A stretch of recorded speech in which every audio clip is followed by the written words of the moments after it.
One of the big principles that we have at Arkane is to say yes to the player. At the beginning of the game, you're faced with a choice between Corvo or Emily, and then you're faced with a choice of which pathway to take through this crazy non-linear space. Open the window, front door, back door, you know, like down the street, over the rooftop.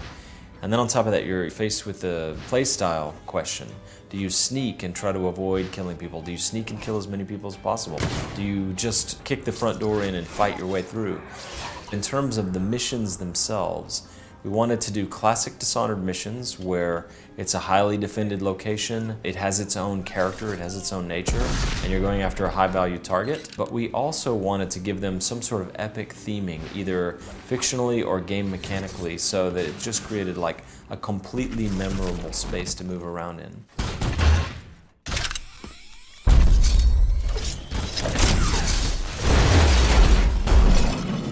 So for example, in Crack in the Slab, which is a level where you have the ability to go back and forth in time. You can literally move back and forth very dynamically between two time periods, the present, when the house is in ruins, or the past, 3 years ago, on the night of a special event, when the house is posh, candles are lit, music is playing, guards are walking around.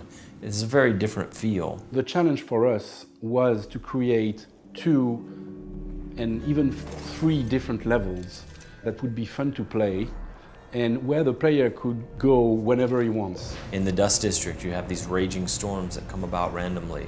You have 2 targets there, 2 factions with very different ideas about what's better for the future. The other level that is very special in my art is Clockwork Mansion, where the player can change the configuration of each room. Where you could throw levers and move the walls, floor, and ceiling around. You basically reconfigure the house like a Rubik's Cube. So you can do that not only to open up new passages, but also to lock enemies behind walls. You're trying to reach Kirin Jindosh, the grand inventor for the Duke of Serkonos, and you're trying to unlock this puzzle box of his house, one layer at a time, to reach him. Another one of our very themed levels is the Royal Conservatory. It's like a massive museum with taxidermied animals that kind of gives you a view into like the Victorian idea of natural philosophy and science of the time. It just feels atmospheric and grandiose.